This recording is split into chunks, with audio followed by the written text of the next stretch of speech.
Regardez bien cet homme. Il est assis devant son ordinateur, les yeux injectés de sang, scrutant des graphiques boursiers ou des tableaux Excel interminables. Il est 12h30 à New York, à Londres, à Tokyo ou à Singapour. Que fait-il? Il ne s'arrête pas. Il ne quitte pas son poste. Il attrape, d'une main distraite, un triangle de pain demi-industriel fourré d'une pâte informe qu'on ose appeler thon mayonnaise. Il mastique machinalement, les yeux rivés sur son écran, tandis que des miettes de pain rassis s'écrasent sur sa touche « Entrée ». En 15 minutes, l'affaire est pliée. Il a ingéré du carburant. Il a rempli le réservoir de la machine humaine pour qu'elle puisse continuer à produire, à générer de la croissance, à servir le dieu de l'efficacité. Cet homme croit qu'il gagne du temps.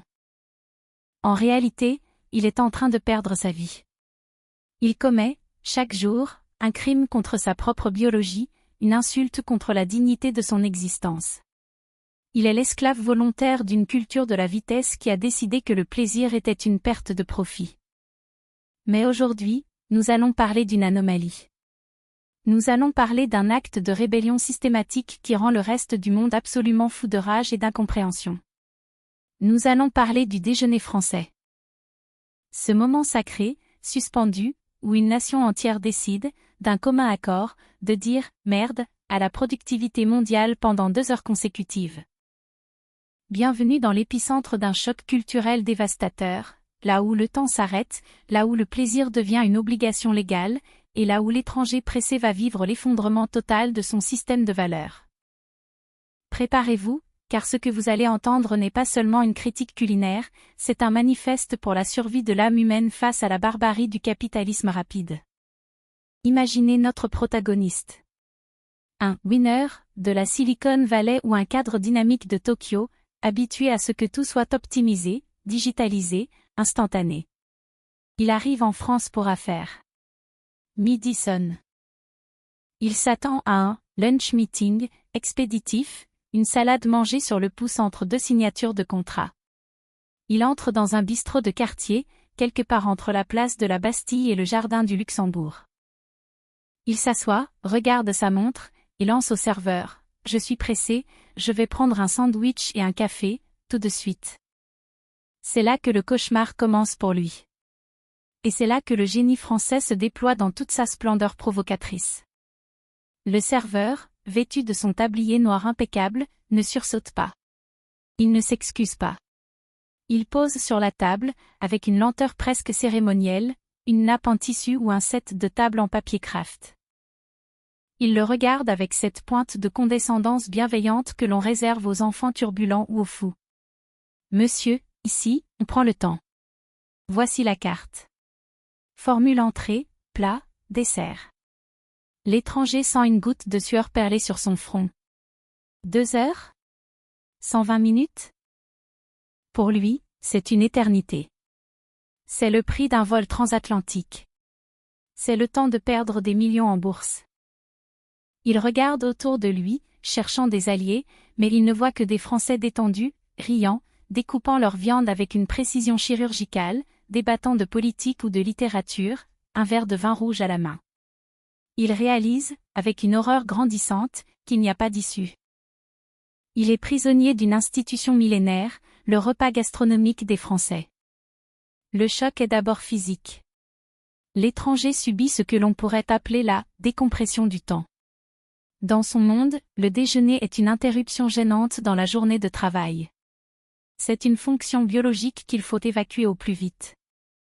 En France, le déjeuner n'est pas une pause dans la vie. C'est la vie elle-même. Tout le reste, le travail, les mets, les réunions, les ambitions, n'est qu'un prétexte pour financer et justifier ces 2 heures de transcendance sensorielle. Pourquoi cette différence est-elle si violente?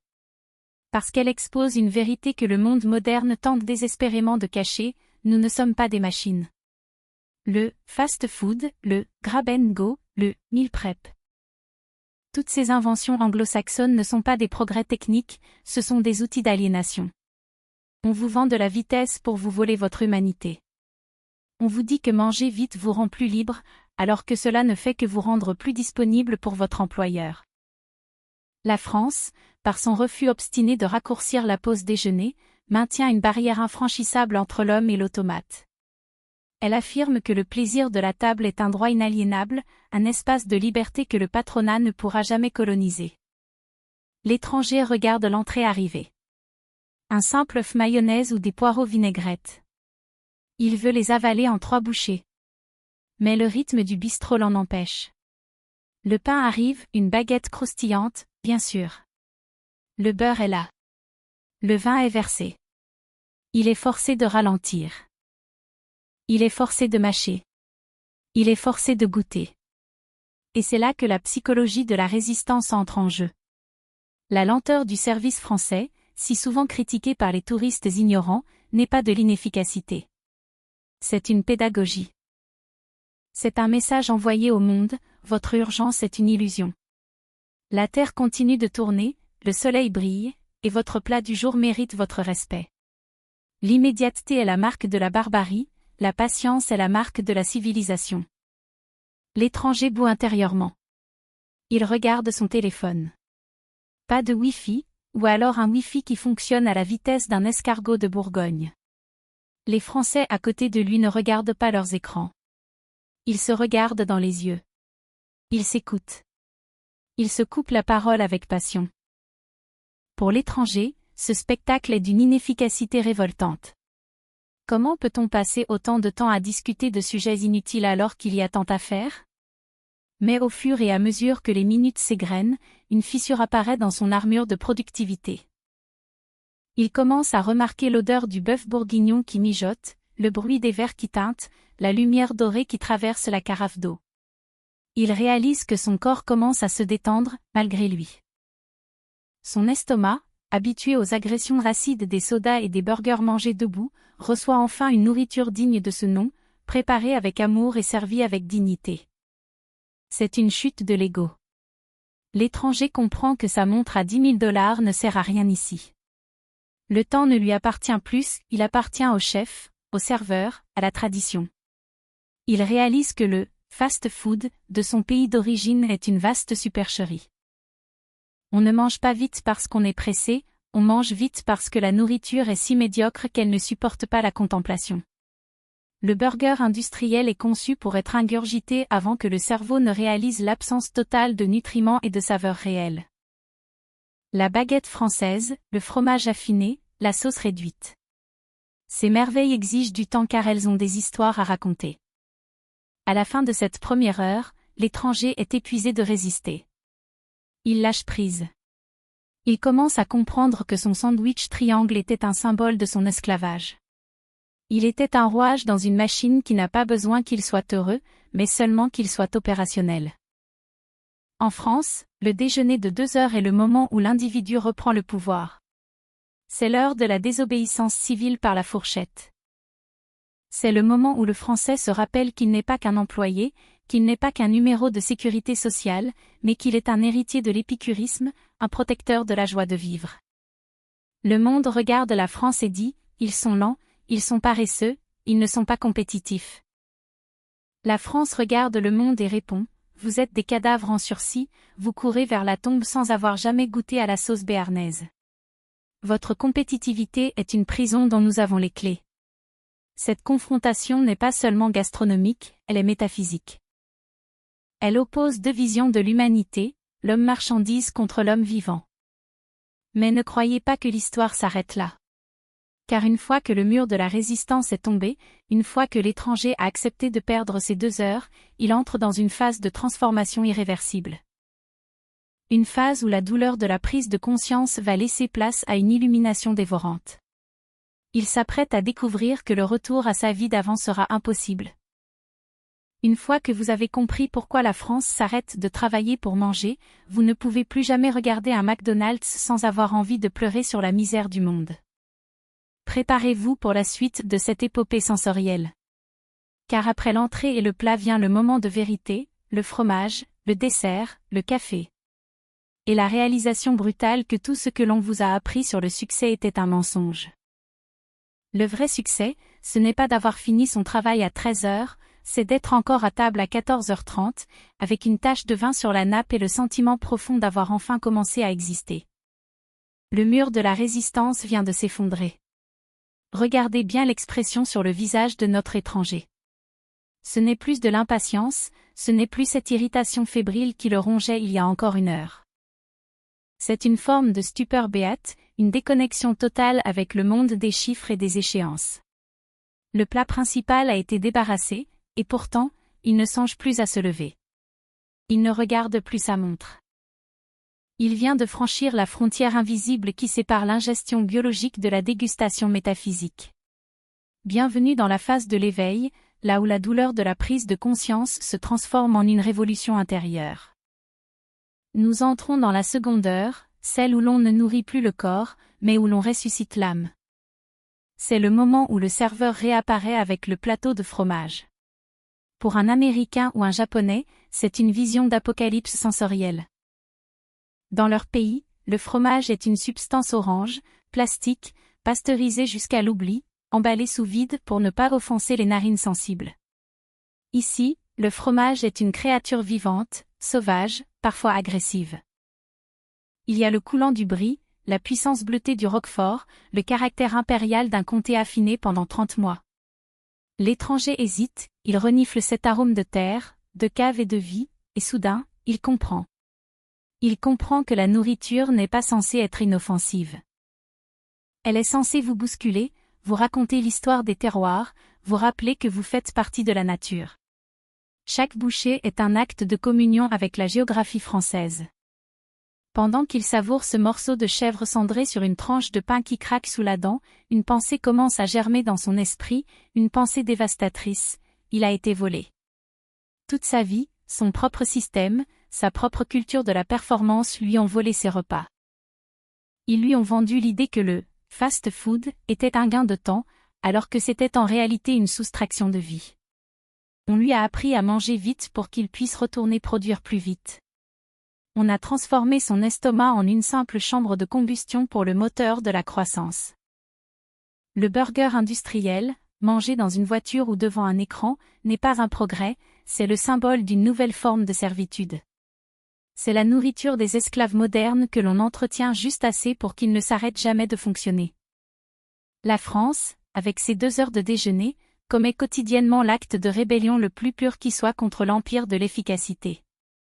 Elle affirme que le plaisir n'est pas une récompense après le travail, mais le but ultime du travail. En s'asseyant à cette table, l'étranger réalise que les Français n'ont pas besoin de manger pendant 2 heures, ils décident de le faire. C'est une souveraineté temporelle.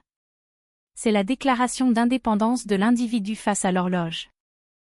Le reste du monde est terrifié par ce modèle, car si les travailleurs du monde entier commençaient à s'arrêter 2 heures par jour pour savourer un repas et discuter avec leurs semblables, le système capitaliste mondial s'effondrerait.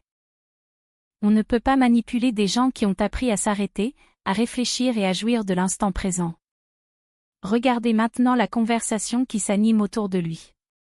Ce n'est plus du small talk utilitaire sur la météo ou le trafic.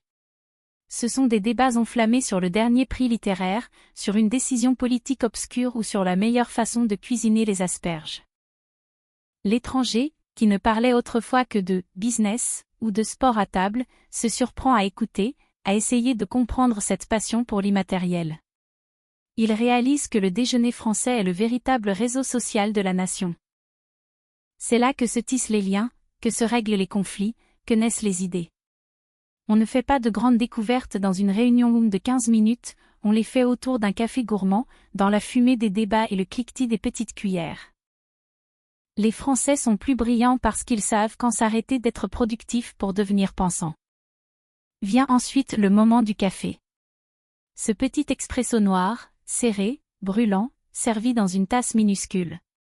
Ce n'est pas un café à emporter, dans un gobelet en carton géant que l'on sirote en marchant pour masquer son anxiété. C'est le point final d'une symphonie.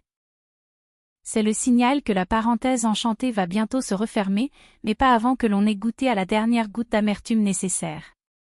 L'étranger regarde les gens dans la rue à travers la vitre du bistrot. Il voit ceux qui courent, ceux qui portent des sacs en papier avec des logos de multinationales de la nourriture rapide, ceux qui marchent la tête baissée, le regard rivé sur leur téléphone. Hier, il était l'un d'entre eux. Aujourd'hui, il les regarde avec une pitié infinie. Il voit en eux des exilés du plaisir, des automates qui ont oublié ce que signifie s'attabler. La transformation est désormais complète. L'étranger ressent une profonde tristesse en pensant à son bureau, à son pays, à sa routine. Il sait qu'il ne pourra plus jamais manger un sandwich à son bureau sans ressentir une pointe de dégoût. Il a été infecté par le virus du plaisir. Il a découvert que la vie n'est pas une course vers la ligne d'arrivée, mais une succession de moments que l'on doit savoir étirer jusqu'à l'extase. Il réalise que la France n'est pas en retard sur le plan économique, elle est simplement en avance sur le plan de la civilisation.